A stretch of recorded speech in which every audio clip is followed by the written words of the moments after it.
जय श्री हरि। गरुड़ पुराण की जय। आप सुन रहे हैं गरुड़ पुराण से छठा अध्याय। गरुड़ जी ने श्री हरि से पूछा, हे केशव, नरक से आया हुआ जीव माता के गर्भ में कैसे उत्पन्न होता है? वह गर्भवास आदि के दुख को जिस प्रकार से भोगता है वह सब भी मुझे बताइए। तब भगवान विष्णु ने गरुड़ से कहा, स्त्री और पुरुष के संयोग से वीर्य और रज के स्थिर हो जाने पर जैसे मनुष्य की उत्पत्ति होती है उसे मैं तुमसे कहूंगा। ऋतु काल में आरंभ के 3 दिनों तक इंद्र को लगी हुई ब्रह्म हत्या का चतुर्थांश रजस्वला स्त्रियों में रहता है। उस ऋतु काल के मध्य में किए गए गर्भाधान के फलस्वरूप पाप आत्माओं के देह की उत्पत्ति होती है। रजस्वला स्त्री प्रथम दिन चांडाली, दूसरे दिन ब्रह्मघातनी और तीसरे दिन रज की अर्थात धोबिन कहलाती हैं। उसी के अनुसार उनमें स्पर्श दोष रहता है। नरक से आए हुए प्राणियों की यही 3 माताएं होती हैं। दैव की प्रेरणा से कर्म अनुरोधी शरीर प्राप्त करने के लिए प्राणी पुरुष के वीर्य कण का आश्रय लेकर स्त्री के उदर में प्रविष्ट होता है। एक रात्रि में वह शुक्राणु कलल के रूप में, 5 रात्रि में बुदबुद के रूप में, 10 दिन में बेर के समान तथा उसके पश्चात मांसपेशियों से युक्त अंडाकार हो जाता है। 1 मास में सिर, 2 मास में बाहु आदि शरीर के सभी अंग, तीसरे मास में नख, लोम, अस्थि, चर्म तथा लिंग बोधक छिद्र उत्पन्न होते हैं। चौथे मास में रस, रक्त, मांस, मेदा, अस्थि, मज्जा और शुक्र ये 7 धातुएं तथा 5वें मास में भूख प्यास पैदा होती है। 6ठे मास में जरायु में लिपटा हुआ वह जीव माता की दाहिनी कोख में घूमता है और माता के द्वारा खाए पिए अन्न आदि से बढ़े हुए धातुओं वाला यह तंतु विष्ठा मूत्र के दुर्गंध युक्त गड्ढे रूप गर्भाशय में सोता है। वह गर्भस्थ शुद्धित कर्मियों के द्वारा उसके सुकुमार अंग प्रतिक्षण बार बार काटे जाते हैं, जिससे कि अत्यधिक कलेश होने के कारण वह जीव मूर्छित हो जाता है। माता के द्वारा खाए हुए कड़वे, तीखे, गरम, नमकीन, रूखे तथा खट्टे पदार्थों के अति उत्तेजक संस्पर्श से उसे समूचे अंग में वेदना होती है और जरायु अर्थात झिल्ली से लिपटा हुआ वह जीव आंतों के द्वारा बाहर से ढका रहता है। उस जीव की पीठ और गर्दन कुंडलाकार रहती है। इस प्रकार अपने अंगों से चेष्टा करने में असमर्थ होकर वह जीव पिंजरे में स्थित पक्षी की भांति माता की कुक्षी में अपने सिर को दबाए हुए पड़ा रहता है। भगवान की कृपा से अपने सैकड़ों जन्मों के कर्मों का स्मरण करता हुआ वह गर्भस्थ जीव लंबी श्वास लेता है। ऐसी स्थिति में भला उसे कौन सा सुख प्राप्त हो सकता है? मांस, मज्जा आदि 7 धातुओं के आवरण में आवृत वह ऋषि कल्प जीव भयभीत होकर दोनों हाथ जोड़कर विकल वाणी से उन भगवान की स्तुति करता है जिन्होंने उसको माता के उदर में डाला है। 7वें महीने के आरंभ से ही सभी जन्मों के कर्मों का ज्ञान हो जाने पर भी गर्भस्थ प्रसूति वायु के द्वारा चालित होकर वह विष्ठा में उत्पन्न सहोदर अर्थात उसे पेट में उत्पन्न अन्य कीड़ों की भांति एक स्थान पर ठहर नहीं पाता। जीव कहता है, मैं लक्ष्मी के पति, जगत के आधार, अशुभ का नाश करने वाले तथा शरण में आए हुए जीवों के प्रति वात्सल्य रखने वाले भगवान विष्णु की शरण में जाता हूँ। हे नाथ, आपकी माया से मोहित होकर मैं देह में अहम भाव तथा पुत्र और पत्नी आदि में ममत्व भाव के अभिमान से जन्म मरण के चक्कर में फंसा हूँ।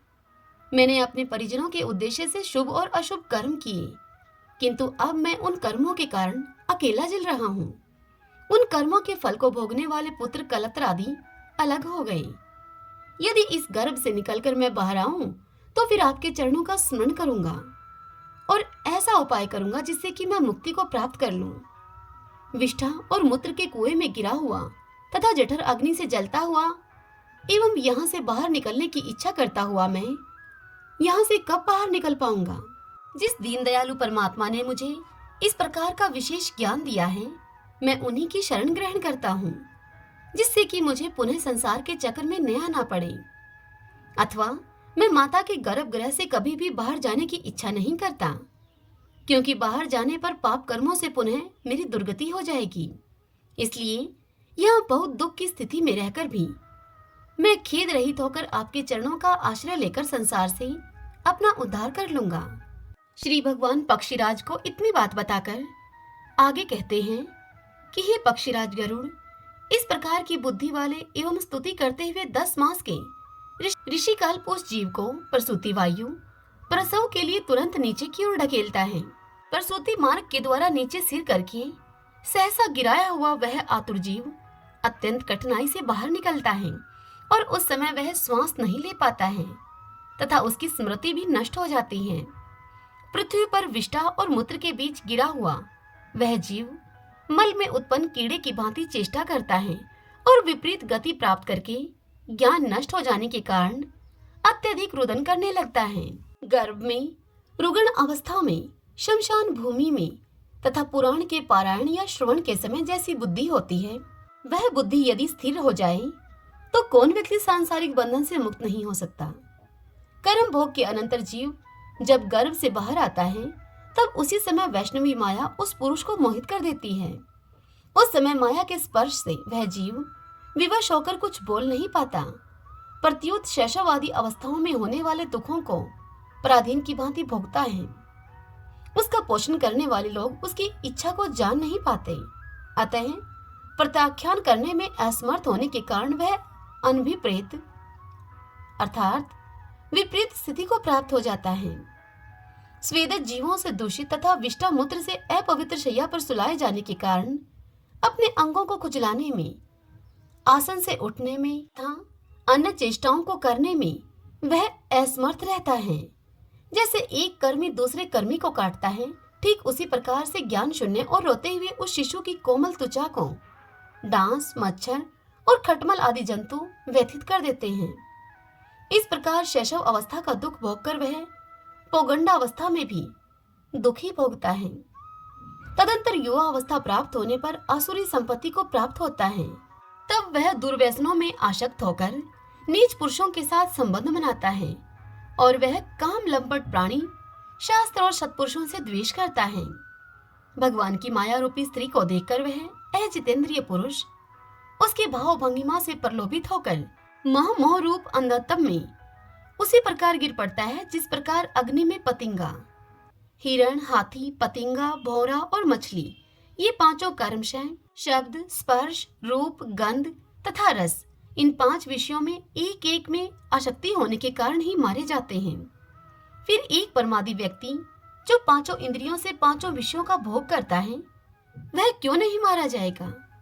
अभिपसित वस्तु की अप्राप्ति की स्थिति में अज्ञान के कारण ही क्रोध हो आता है और शोक को प्राप्त व्यक्ति देह के साथ ही बढ़ने वाले अभिमान और क्रोध के कारण वह कामी व्यक्ति स्वयं अपने नाश हेतु दूसरे कामी से शत्रुता कर लेता है।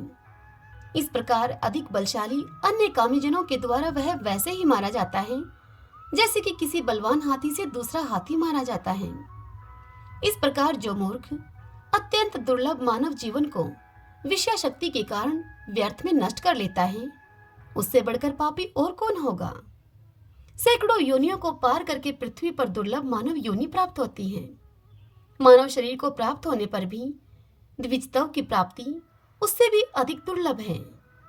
अति दुर्लभ द्विजतव को प्राप्त करके जो व्यक्ति द्विजतव की रक्षा के लिए अपेक्षित धर्म कर्म का अनुष्ठान नहीं करता, केवल इंद्रियों की तृप्ति करने में ही प्रयत्नशील रहता है, उसके हाथ में आया हुआ अमृत स्वरूप वह अवसर उसके प्रमाद से नष्ट हो जाता है।